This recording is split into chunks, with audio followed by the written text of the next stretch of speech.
Buen día a todos. El día de hoy les voy a hablar sobre el sistema respiratorio.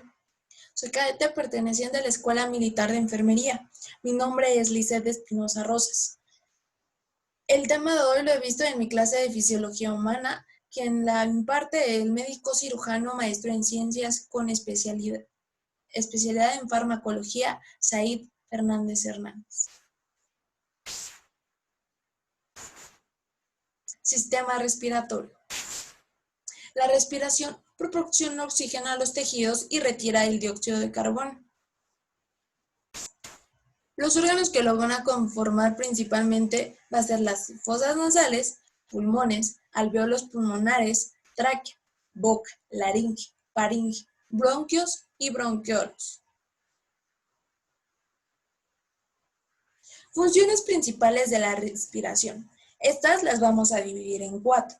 La primera siendo la ventilación pulmonar, que se refiere al flujo de entrada y salida del aire entre la atmósfera y los alvéolos pulmonares. La difusión como segundo par. Difusión de oxígeno y de dióxido de carbono entre los alvéolos y la sangre. En tercer lugar, el transporte de oxígeno y de dióxido de carbono en la sangre y los líquidos corporales hacia las células de los tejidos corporales y desde las mismas. 4. Regulación de la ventilación y otras facetas de la respiración. Mecánica de la ventilación pulmonar. Músculos que causan la expansión y contracción pulmonar.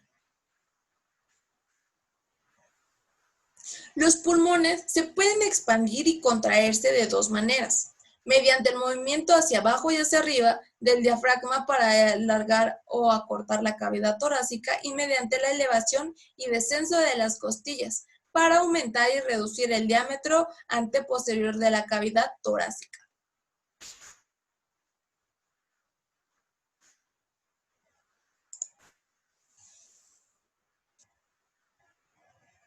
En la ventilación pulmonar, el aire es inhalado a través de las cavidades nasales y bucal, la nariz y la boca. Se desplaza a través de la faringe, la laringe y la tráquea para llegar a los pulmones. Cuando el aire es exhalado, fluye en forma inversa por la misma vía, cambiando en el volumen y la presión el aire de los pulmones, desencadenando la ventilación pulmonar. Durante la inhalación normal, el diafragma y los músculos intercostales externos se contraen y se eleva la caja torácica a medida que el volumen de los pulmones aumenta. La presión del aire disminuye e ingresa el aire. Durante la exhalación normal, los músculos se relajan y los pulmones se vuelven más pequeños. La presión del aire aumenta La respiración externa intercambia gases entre los pulmones y el torrente sanguíneo.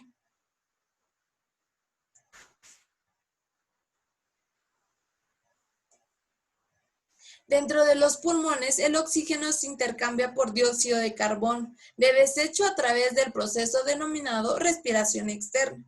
Este proceso tiene lugar en cientos de millones de sacos microscópicos denominados alvéolos. El oxígeno del aire inhala difunde de los alvéolos a los capilares pulmonares que lo rodean.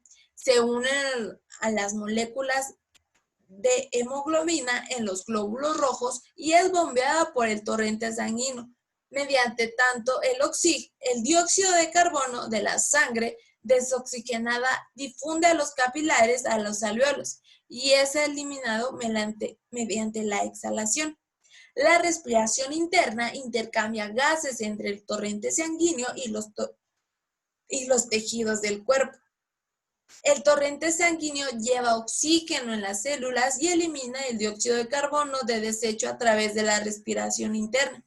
En este proceso, los glóbulos rojos transportan oxígeno, absorbiendo de los pulmones por todo el cuerpo a través de la vasculatura.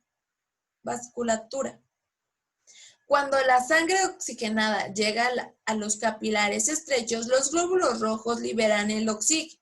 Este difunde por las paredes de los capilares hacia los tejidos del cuerpo. Mientras tanto, el dióxido de carbono difunde de los tejidos a los glóbulos rojos y el plasma. La sangre desoxigenada transforma el dióxido de carbono y de regreso a los pulmones para ser eliminado. El aire que viene vibra las cuerdas vocales, crea sonidos. La olfacción u olfato es una sensación química.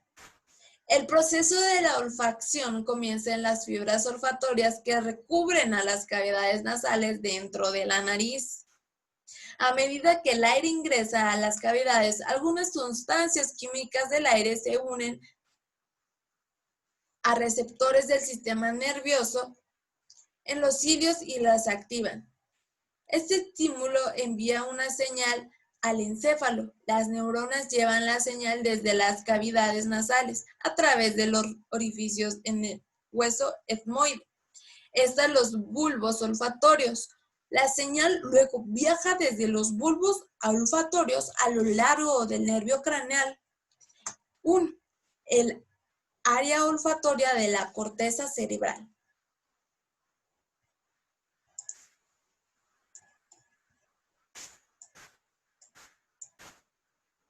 Presión pleural y sus cambios durante la respiración.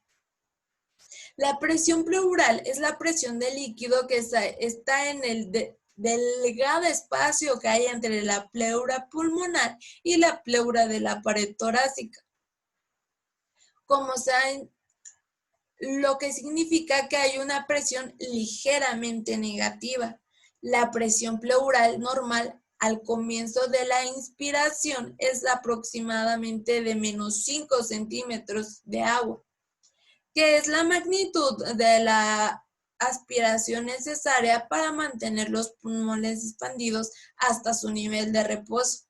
Después, durante la inspiración normal, la expansión de la caja torácica tira hacia afuera de los pulmones con más fuerza. Caja torácica tira hacia afuera de los pulmones y genera una presión más negativa, hasta un promedio de aproximadamente menos 7.5 centímetros de agua.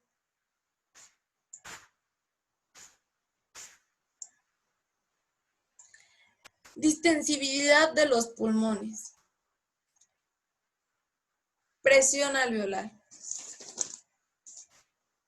Los alvéolos neumocitos forman las paredes de los alvéolos pulmonares.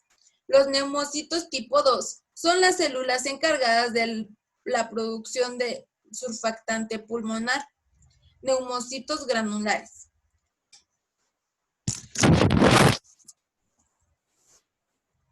Vacuolas llamadas citosomas que se encuentran en el surfactante pulmonar, que se secretan alrededor mediante un proceso de exocitosis. El surfactante pulmonar se mezcla con agua reduciendo su tensión superficial. Permite de mejor manera la respiración.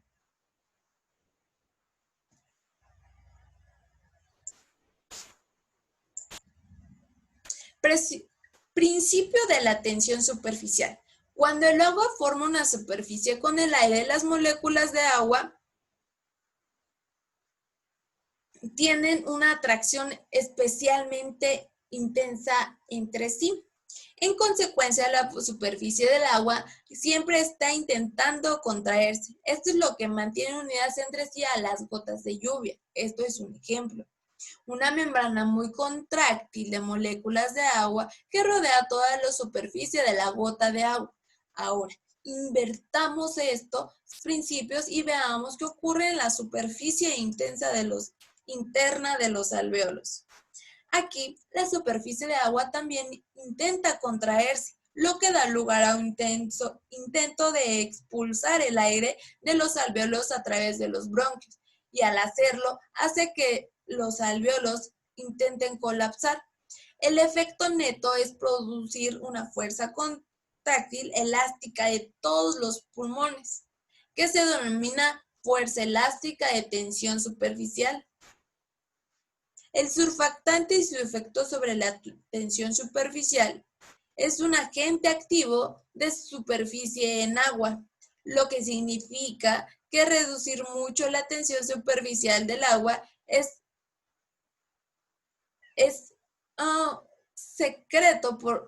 secretado por células epiteliales especiales secretoras del surfactante denominado células epiteliales alveolares de tipo 2, como ya se había mencionado. El efecto de la caja torácica sobre la expansión pulmonar hasta ahora es que los pulmones de manera aislada, sin considerar la caja torácica tiene propias características elásticas y viscosas, similares a las de los pulmones. Incluso si los pulmones no estuvieran presentes en el tórax, seguiría siendo necesario un esfuerzo muscular para expandir la caja torácica. Distensibilidad del tórax y de los pulmones en conjunto. Se mide cuando se expanden los pulmones de una persona relajada o paralizada totalmente. Volumen y capacidad pulmonar.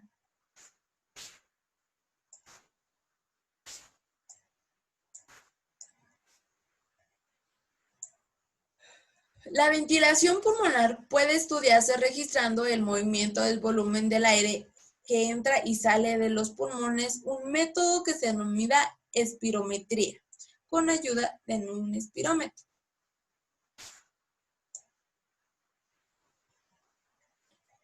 El espirómetro es un espirograma.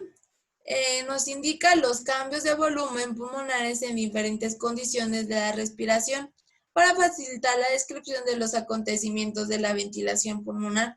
El aire de los pulmones se ha subdividido en este diagrama en 4 volúmenes y 4 capacidades, que son el promedio de un varón adulto joven. Los volúmenes pulmonares se van a dividir en 4, lo que es el volumen corriente. El volumen corriente es el volumen del aire que se inspira o se inspira cada respiración normal. Es igual a aproximadamente 500 mililitros en el varón adulto. El volumen de reserva inspiratorio es el volumen adicional al aire que se puede inspirar desde un volumen corriente. Normal, un volumen corriente normal y por encima del mismo cuando la persona inspira con una fuerza plena. Habitualmente es igual aproximadamente a 3 litros. El volumen de reserva inspiratoria es el volumen adicional al máximo del aire que se puede expirar mediante una expiración forzada después de la final de una expiración a volumen corriente normal. Normalmente es igual a aproximadamente 1 litro. El volumen residual es volumen del aire que se queda en los pulmones después de la expiración más forzada. Este volumen es en promedio aproximado 1.200 litros. Las capacidades pulmonares van a ser 4. Capacidad inspiratoria es igual al volumen corriente más el volumen de reserva inspiratoria. Esta es la cantidad de aire, aproximadamente 3.500 litros, que una persona puede inspirar, comenzando en el nivel inspiratorio normal y descendiendo los pulmones hasta la máxima cantidad. Capacidad residual funcional es igual al volumen de reserva inspiratorio más el volumen residual. Es la cantidad de aire que queda en los pulmones al final de una expiración normal, aproximadamente 2.300 litros. La capacidad vital es igual al volumen de reserva inspiratoria más el volumen corriente más el volumen de reserva inspiratorio. La cantidad máxima de aire que puede expulsar una persona desde los pulmones después de llevar antes los pulmones hacia su máxima dimensión y después expirar la máxima cantidad, aproximadamente 4.6 litros. La capacidad pulmonar total es el volumen máximo al que se puede expandir los pulmones con el máximo esfuerzo posible, aproximadamente 5.8 litros. Es igual a la capacidad vital más el volumen residual. Todos los volúmenes y capacidades pulmonares son aproximadamente del 20 al 25% menores en mujeres que en varones y son mayores en personas de constitución grande y atléticas que en personas de constitución pequeñas y asténicas. Funciones de las vías respiratorias.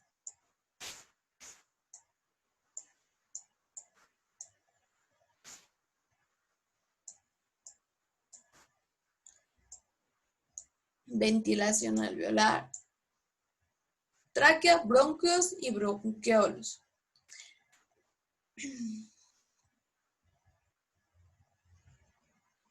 El aire en las funciones de las vías respiratorias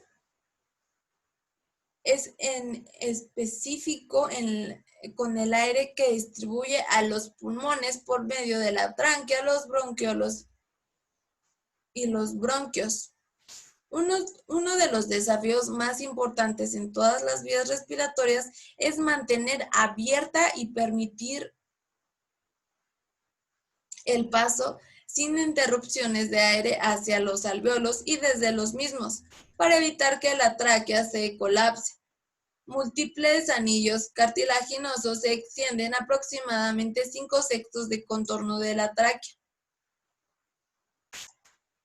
En las paredes de los bronquios, placas curvas de cartílago son menos extensas, también mantienen una rapidez razonable, aunque permiten un movimiento suficiente para que los pulmones se expandan y se contraigan. Estas placas se hacen cada vez menos extensas en los pulmones, generaciones de bronquios y han desaparecido en los bronquiolos, que habitualmente tienen diámetro inferior a 1,5 milímetros.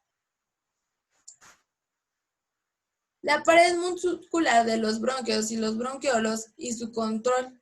En todas las zonas de la tráquea y de los bronquios que no están ocupados por placas cartilaginosas, las paredes están formadas principalmente por músculo liso. Además, las paredes de los bronquios están formadas casi normalmente por músculo liso con la expansión de bronquios más terminal, denominado bronquiolo respiratorio, que está formado principalmente por epitelio pulmonar y su tejido fibroso subyacente, más algunas fibras musculares lisas. Vías respiratorias. Resistencia al flujo aéreo.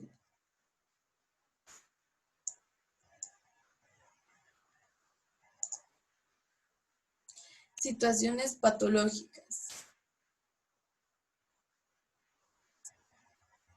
Reflejo tusígeno. Los bronquios y las tráqueas son tan sensibles a la presión ligera que cantidad muy pequeña de sustancias extrañas u otras causas de irritación inician el reflejo tusígeno. La laringe y la carina, el punto en el que la tráquea se divide en los bronquios, son especialmente sensibles y los bronquiolos terminales e incluso los alvéolos son sensibles a estímulos químicos corrosivos como los gases dióxido de azufre o cloro.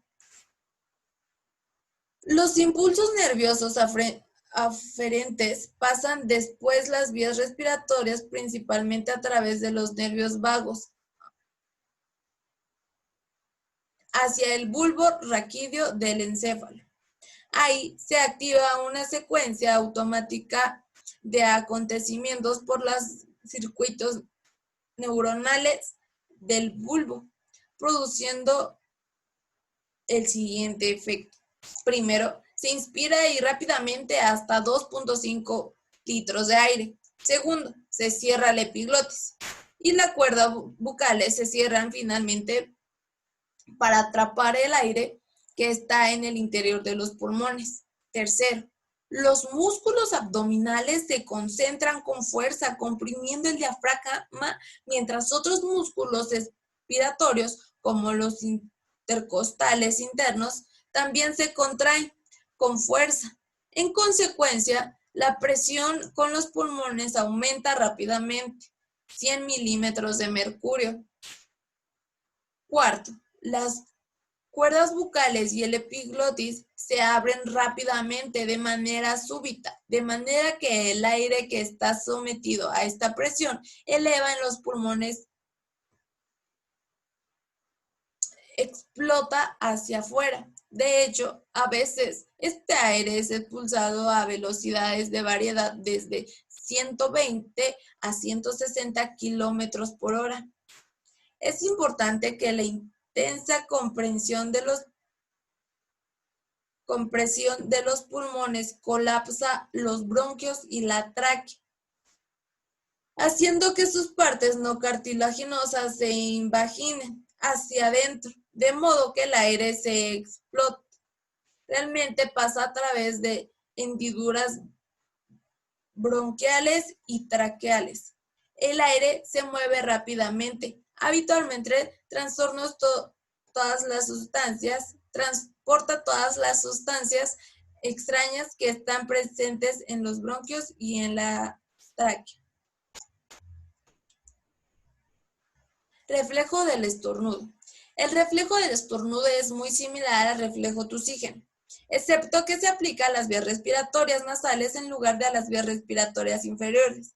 El estímulo desencadenante del reflejo del estornudo es la irritación de las vías aéreas nasales.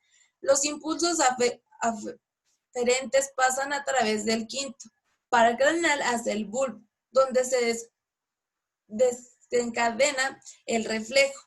Se produce una serie de reacciones similares a las que ocurren en el reflejo tusígeno. Sin embargo, la úvula desciende de modo que grandes cantidades de aire pasan rápidamente a través de la nariz, contribuyendo de esa manera a limpiar las vías aéreas nasales de sustancias extrañas.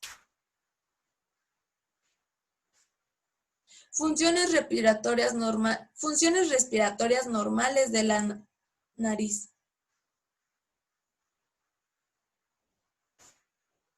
Cuando el aire pasa a través de la nariz, las cavidades nasales realizan tres funciones respiratorias normales distintas. 1. El aire es calentado por la expansión superficie de las córneas y del tabique, un área total de aproximadamente 160 centímetros cuadrados. 2. El aire es humidificado casi completamente, incluso antes que haya pasado más allá de la nariz.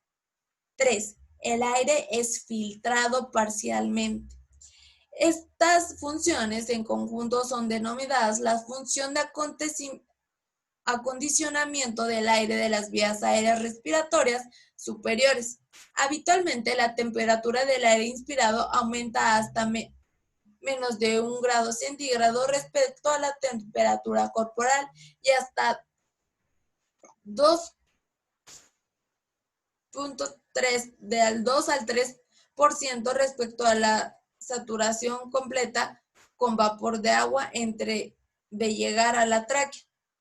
Cuando una persona respira aire a través del tubo directamente hacia la tráquea, como a través de una traqueostomía, el efecto de enfriamiento y especialmente de efecto de secado de las partes inferiores del pulmón pueden producir formación de costras e infecciones graves de los pulmones.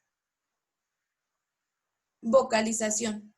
El habla implica no solo el aparato respiratorio, sino también a un centro específico del control nervioso del habla de la corteza cerebral, que se analiza en 2. Centros de control respiratorios del encéfalo. 3. Las estructuras de articulación y resonancia de la cavidad oral y nasal. El habla está formada por dos funciones mecánicas. 1. Fonación. 2. Articulaciones. La fonación que se realiza en la laringe y la articulación que se realiza en las estructuras de la boca. Fonación. La laringe que se muestra a continuación. El elemento vibrador son los pliegues vocales, que habitualmente se denominan cuerdas vocales. Las cuerdas vocales protruyen desde las paredes laterales de la laringe hacia adentro de la glotis. Son distendidas y mantienen su posición por varios músculos específicos de la propia laringe.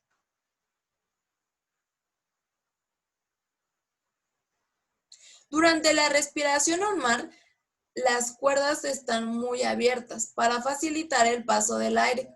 Durante la fonación en las cuerdas se junta entre sí, de modo que el paso del aire entre ellas produce su vibración. El tono de la vibración está determinado principalmente por el grado de distensión de las cuerdas, aunque también por el grado de aproximación de las cuerdas entre sí y por la masa de sus bordes.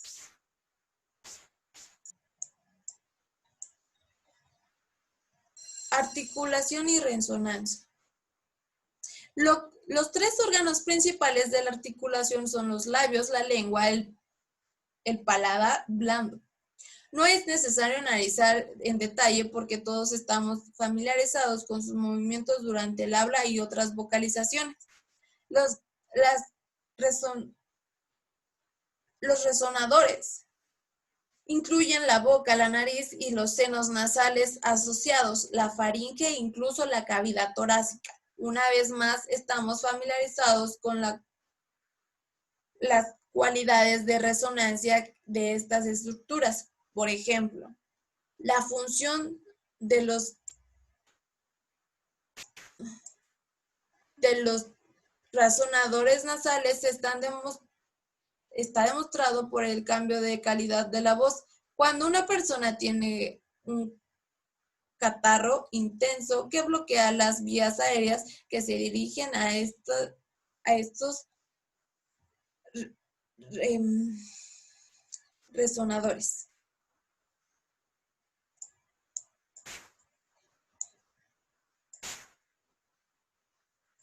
El pulmón tiene dos circulaciones. Una circulación de bajo flujo y alta presión aporta la sangre arterial sistémica a la tráquea, el árbol bronquial incluido en los bronquios,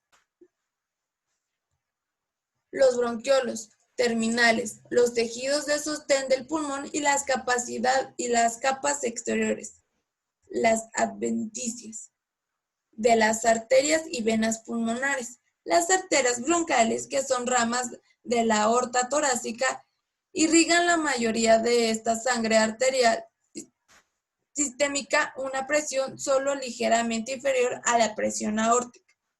2. Una circulación de alto flujo y baja presión que suministra la sangre venosa de todas las partes del organismo a los capilares alveolares a los que se añade de oxígeno y atrae el dióxido de carbono.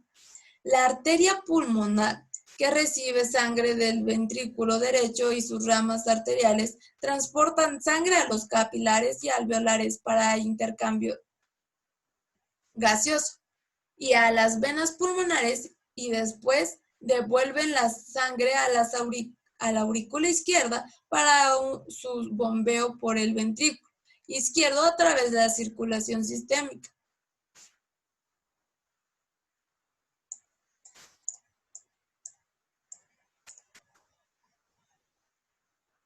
Espero que esta pequeña información haya sido de ayuda para ustedes y no los haya revuelto mucho. Les recuerdo que soy estudiante y no sé mucho, también estoy aprendiendo. Sin embargo, pues por calificación y por aprender y practicar más los conocimientos, estamos haciendo esto. Que tengan un excelente día y se encuentren muy bien. Gracias por su atención.